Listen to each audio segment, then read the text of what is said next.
Bonjour à toutes et à tous, je suis ravie de vous retrouver pour ouvrir avec vous cette nouvelle boîte à malice dans laquelle aujourd'hui il sera beaucoup question de cinéma puisque j'ai eu la grande chance de rencontrer un immense réalisateur, Michel Oslo, spécialisé dans les films d'animation. Il a joué avec les mots que je lui ai adressés. Vous découvrirez également deux films 100% lorrains et 100% épatants. Le premier est en sélection au Nikon Film Festival. Le second a été récompensé au Festival du court-métrage de Clermont-Ferrand. Frisson, humour, saupoudré de talent garanti. Et puis bien sûr, vous retrouverez nos coups de cœur et notre clip de la semaine. Mais tout de suite, nous allons découvrir un tout nouveau projet, un label, Les Éclairantes. Il est porté par le Gueulard Plus de Nilvange. Son objectif, créer des leviers pour la parité dans le secteur des musiques actuelles, connaître les femmes et le jazz, proposer des modèles féminins. Retrouvons tout de suite Charlotte et Laura pour en parler plus en détail. Bienvenue dans la boîte à malice.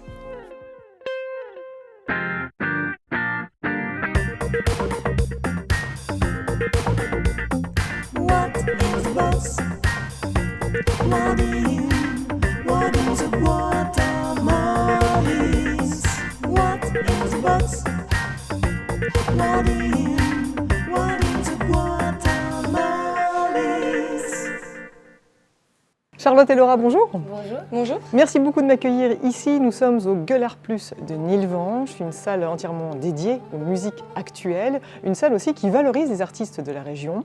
Et cette année, petite particularité, c'est que vous avez souhaité renforcer votre engagement pour les femmes. Et vous avez mis en place un très beau projet, Les Éclairantes. Vous vouliez tout simplement nous éclairer sur ces belles personnalités? Oui, bien sûr. Alors, nous, on a une programmation qui essaye d'être le plus paritaire possible, voilà, toujours. Et l'idée de ce projet, c'était de mettre un coup de projecteur donc, sur ces artistes et plateaux paritaires. Mais c'est aussi d'éclairer sur les thématiques d'égalité des genres. Comprendre, à part des documentaires, des tables rondes, donner la parole aussi et surtout à ceux qui auraient des choses à dire, des choses à faire entendre, parce qu'il y a des choses qu'on peut mettre en place avec des partenariats. C'est vrai qu'on peut peut-être pas toujours attention à ça, mais quand on regarde bien, les femmes sont très peu représentées, notamment je pense peut-être dans les métiers de la technique, par exemple ingénieur du son, sur scène aussi quand on va assister à des concerts, souvent les musiciens qui accompagnent les artistes, ce sont des musiciens justement, pas forcément des musiciennes, on n'a pas forcément de batteuses, de guitaristes. Ça tend à changer, mais bon, voilà, on sent une fragilité encore de ce côté-là. Ça nous tient à cœur de de tenir ce projet Les Éclairantes et de se poser les bonnes questions. Pourquoi on retrouve énormément de femmes dans les écoles de musique? Pourquoi elles décident d'en faire un hobby et pas un métier? Est-ce que c'est un problème de modèle? Il y a peut-être peu de modèles féminins et il faut se poser ces questions-là. C'est une profession qui, il faut le dire, pour l'instant est dominée par les hommes. Donc pourquoi, comment faire changer les choses? Ça fait déjà plusieurs années que du coup notre programmatrice Emmanuelle Koutita cherche à mettre en avant les femmes. Mais là vraiment ce sera le pilier de notre projet et on va retrouver de plus en plus, du moins on l'espère, de femmes sur scène. Nous, quand on est arrivé ici, on a justement regardé les chiffres. On a vu en France 3% de techniciennes, 17% d'autrices compositrices enregistrées à la SACEM. Et dans les studios de répétition, au niveau national, on est souvent sur du 10%. Et du coup, on a voulu mettre en lumière du coup, cette thématique pour pouvoir attirer et proposer des solutions aussi, que ça soit diverse, quoi, que la parole puisse être donnée. On peut plus passer à côté du problème, on peut plus se dire que les femmes et les hommes sont égaux, c'est pas vrai en fait. La cooptation, c'est pas faite. On n'a pas misé sur nous. On n'est pas aidé par tous ces préjugés, par tous ces clichés. C'est pas facile, ça c'est évident. Alors le premier temps fort, en fait, on va chercher à poser un état des lieux avec la table ronde. Donc la grosse thématique, ce sera l'égalité des femmes dans la musique, animée par des professionnels et des sociologues. Cette action, elle commence à 14h par une projection de La Cantatrice Chaume. C'est un documentaire qui est en 3 épisodes, donc là c'est la projection du premier épisode, qui se consacre aux artistes et témoignages. Donc quels sont les freins ou quelles sont les parcours de vie de ces artistes femmes. Pourquoi est-ce qu'il n'y a que 12% de femmes qui dirigent les lieux de musique actuels en France? Il y a évidemment beaucoup de femmes qui pourraient candidater dans ces lieux. Pourquoi n'y vont-elles pas? Le sexisme est toujours super omniprésent et on reste une minorité, une exception. En parallèle de tout ça, on a aussi l'objectif de mettre en scène les métiers de la scène au féminin.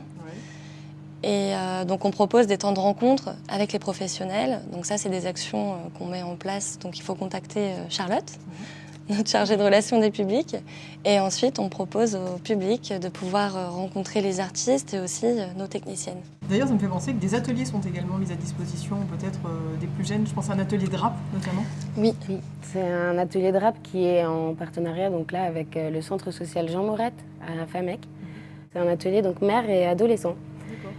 Qui va parler donc de sexisme ordinaire et par l'expression, par le rap et puis l'écriture, des fights d'impro, voir comment le discours peut passer, qu'est-ce qu'on peut répondre, entendre aussi de la part des adolescents et pour les mères. Bon, voilà, on est toujours dans comprendre, dire, échanger. Et donc voilà, par le rap, on va parler de sexisme ordinaire aussi à Famec. Le rock, qui a changé le siècle, a un défaut de naissance, il est masculin, un truc de mec pour les mecs d'abord. Être rock ou être soi, c'est la même chose. T'es en accord avec ta vérité. Et si l'histoire qui fait naître le rock'n'roll commençait avec Piaf, quel plus bel acte de baptême de la passion rock, l'hymne à l'amour à mort.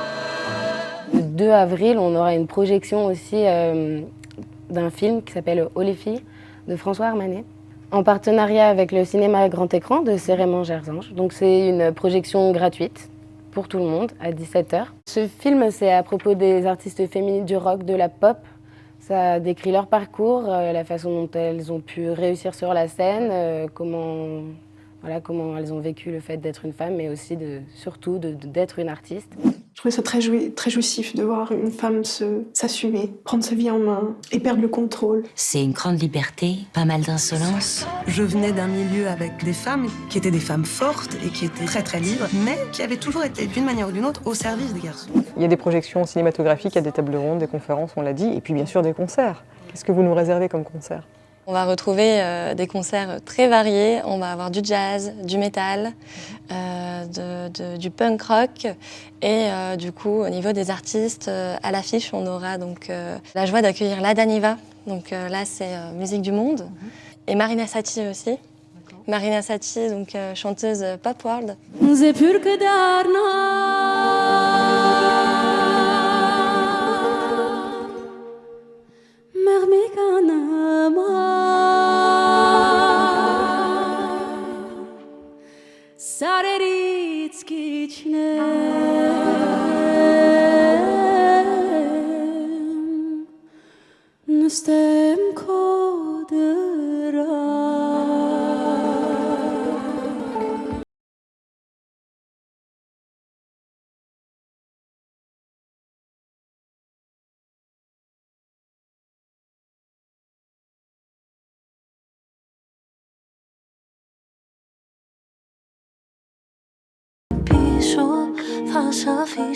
Comme j'ai toujours l'habitude de faire à la fin de mes entretiens, convainquez-moi l'une ou l'autre de participer et d'adhérer aux éclairantes. Qu'est-ce que vous me direz pour me convaincre ? Si vous vous souciez de l'égalité des genres, si vous voulez faire avancer les choses, mettre en avant plus de femmes et voir plus de femmes sur scène, c'est le moment. On prend rendez-vous, première date, le 23 février. On note ça dans son agenda. On va faire un tour sur votre site pour s'enquérir de toute cette belle programmation. Eh bien, merci en tout cas à vous. Et puis bon, on peut l'appeler festival ? Appelons le festival. Voilà, un bon festival, merci.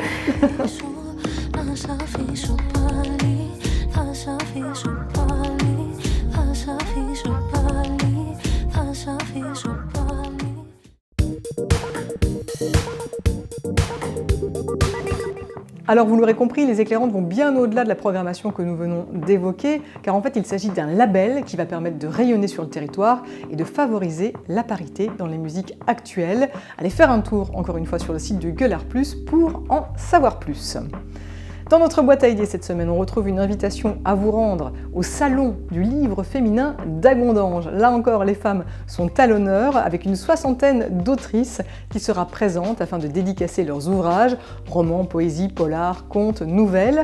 Invitée d'honneur cette année, Clarisse Sabar, qui a décroché le prix du livre romantique pour son premier roman, Lettres roses, paru aux éditions Charleston.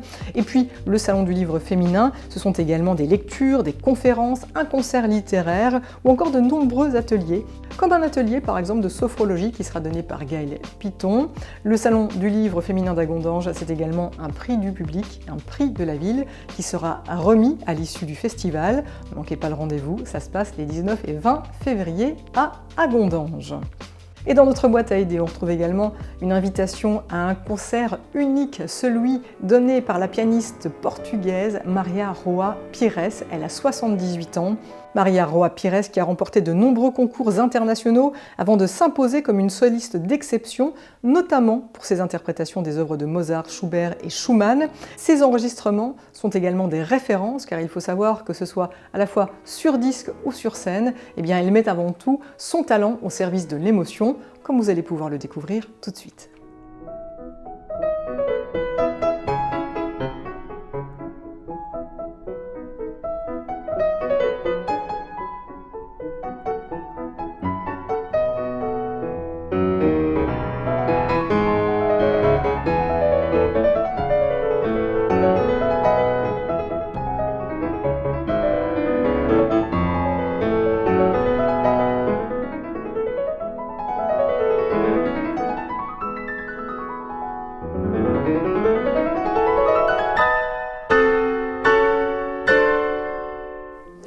Et si vous voulez vivre cette expérience grandeur nature avec Schubert, Debussy, Beethoven, interprétée par la grande Maria Roa Pires, il faudra vous rendre à l'Arsenal de Metz le 20 février à 16h. C'est un concert qui est donné dans le cadre de la saison France-Portugal 2022 proposée par la Cité musicale Metz.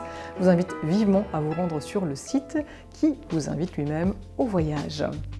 Et revenons maintenant sur un très bel événement qui s'est clôturé il y a une petite semaine de cela. Je veux parler du Festival international du film d'animation de Metz qui a permis de découvrir une quinzaine de films, mais également de s'entretenir avec différentes personnalités du monde du film d'animation.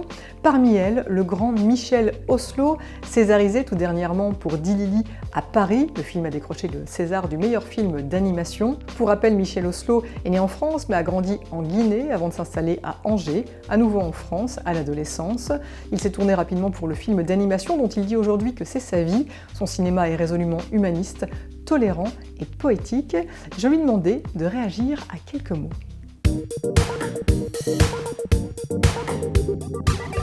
Si je vous dis conte. Le conte, c'est mon langage. J'y suis à l'aise et je n'ai pas envie de changer de langage. Ce langage permet d'abord de faire quelque chose de beau tout de suite. Les gens acceptent. J'aime bien le beau, et même le joli. Et d'autre part, on ne perd pas de temps à essayer d'être raisonnable dans tous les parcours qu'on fait. On va où on veut, simplement. Quand il y a un problème, on fait intervenir un gnome, une fée, et on ne perd pas de temps. Il y a aussi que les gens ne se méfient pas et on peut parler de tout. Ils arrivent sans armure et sans bouclier et c'est un conte, en plus c'est de l'animation, donc on ne se méfie pas et on a le droit de tout dire et je dis tout. Si je vous dis tolérance.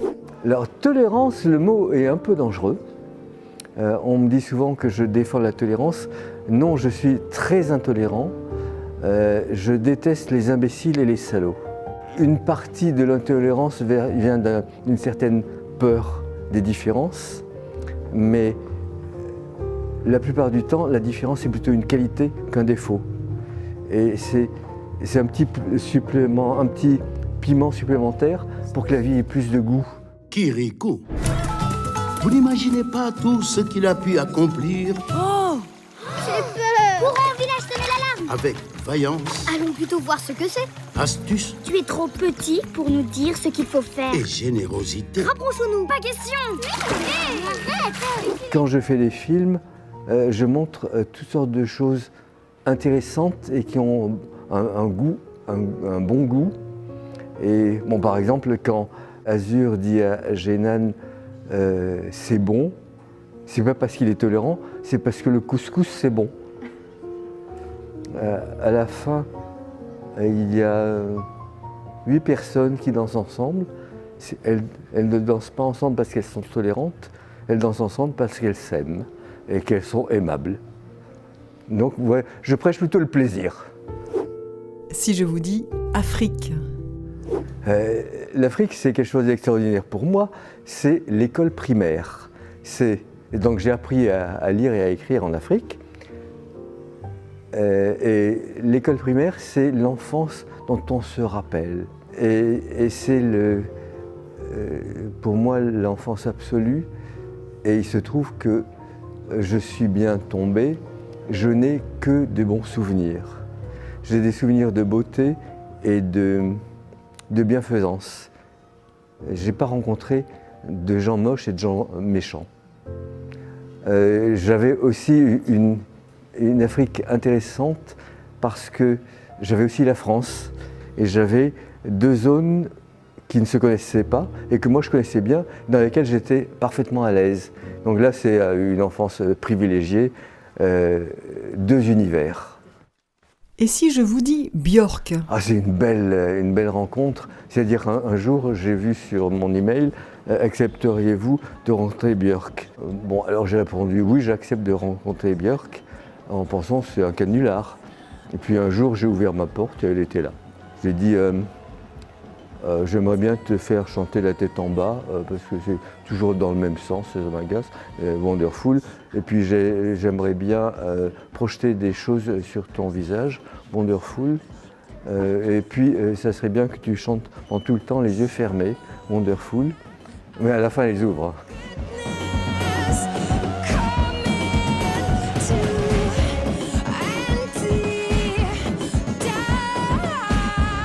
C'est un grand plaisir, rencontrer un personnage intelligent, fort, ouvert, bourré de talent. Et je peux même dire que j'étais en train de faire, peut-être Azur à ce moment, ce film revient, et j'ai dit à sa maison de disques, je peux commencer à filmer en juin. Et ils m'ont dit, vous devez livrer 2 mois plus tôt. Et comme c'était Björk, j'ai dit d'accord, parce que je voulais faire ce film. Et j'y suis arrivé parce que je suis retourné vers mes débuts où je faisais des films sans argent et essentiellement en silhouette noire. Et j'ai fait le film en silhouette noire pour arriver à livrer 2 mois avant le premier jour du tournage.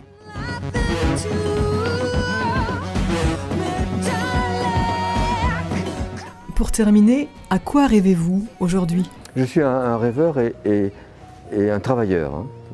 Je fais quelque chose. Juste le rêve, c'est que de la drogue et puis quand on rouvre les yeux, c'est pire qu'avant. Non, je veux pas ça. À quoi je rêve? J'ai presque pas besoin de rêve parce que, enfin j'en ai un. Je fais ce que je veux faire, ce que j'ai toujours voulu faire. Inventer des choses, dessiner, jouer avec les uns et les autres, faire des cadeaux.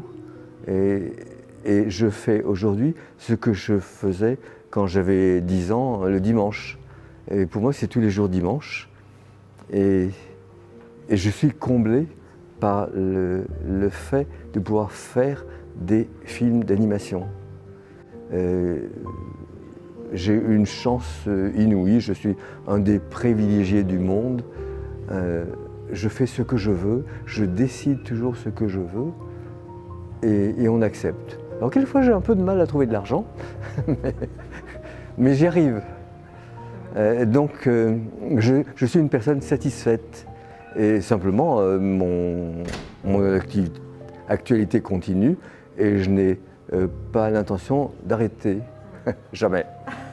Merci encore à Michel Oslo pour sa lumière et merci au Festival international du film d'animation de Metz qui désormais vous donne rendez-vous l'année prochaine. Et puisque nous parlons cinéma, eh bien revenons sur un film dont je vous ai parlé il y a quelques temps, celui de Kevin Foleyzou, qui a besoin de vous pour pouvoir participer au Nikon Film Festival. Eh bien ça y est, le film est bouclé. Désormais, vous pouvez voter pour ce film qui va nous raconter les histoires d'Anna, qui va se retrouver à table, en famille, et qui va voir survenir des événements étranges autour d'elle. Alors, rêve ou réalité, à vous de juger.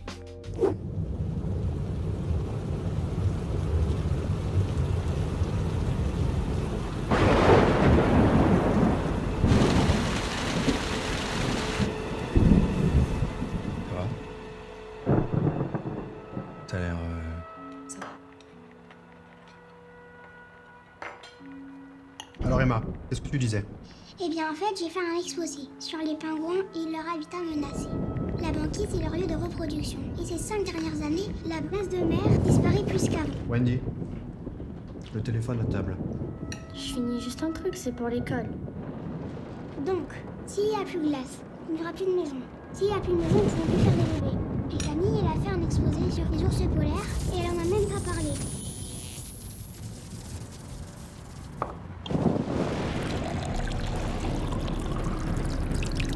Wendy, le téléphone. Oui, j'ai fini. La maîtresse, elle a dit que c'était bien parce que j'avais fait des dessins et les autres, ils auraient que pris des photos. Wendy. Et les pingouins, ils sont trop mignons. J'ai demandé à la maîtresse pour y aller, mais elle a dit qu'on pouvait pas y aller parce que c'était trop loin. Et toi, papa, t'as déjà vu des pingouins?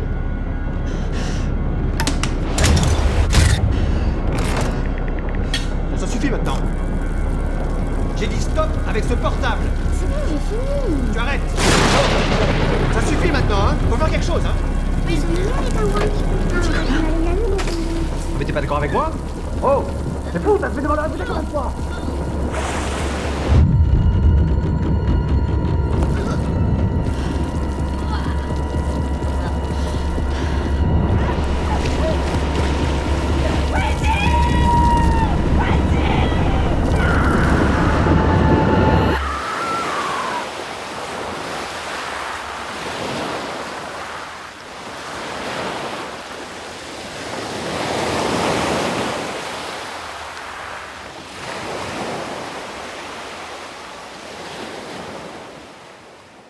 Bluffant, non?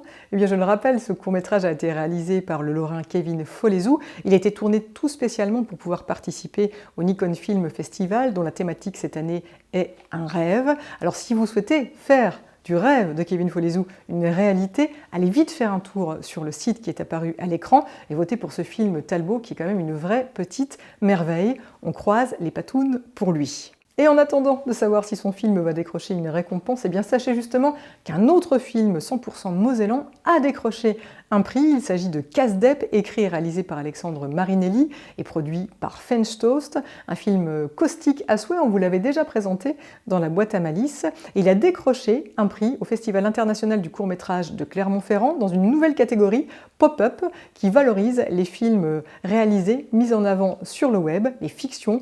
Cocorico pour lui, on le félicite et surtout, on s'en met un petit extrait.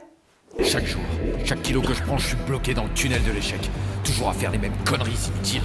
Porter ces sacs de bouffe remplis de saloperies qu'on paye 10 fois trop cher. Aide ton prochain, le ciel t'aidera. L'argent ne fait pas le bonheur, j'ai envie de buter le mec qui a écrit toutes ces phrases de gros dépressifs. Merde! Kobe Bryant qui s'explose en hélicoptère, rien à foutre. De temps à autre, un blindé qui a la poisse, ça équilibre. Quand on pense à tous ces gens qui crèvent la gueule ouverte à l'autre bout du monde et qui eux ne savent même pas ce que c'est une saloperie d'hélicoptère. On s'en bat les couilles de toute cette... Oh. Kobe Bryant n'est pas responsable. T'es mauvais au basket, c'est comme ça. Mais il y a sans doute des milliers de trucs que tu sais faire. Et toi, t'es encore là pour changer les choses. C'est pas du bol, ça?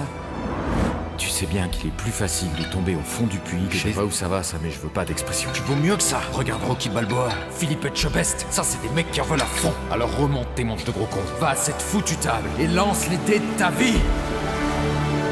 Casse-Dep, un film écrit et réalisé par Alexandre Marinelli et produit par French Toast. Si vous souhaitez le voir en intégralité, allez faire un tour sur YouTube.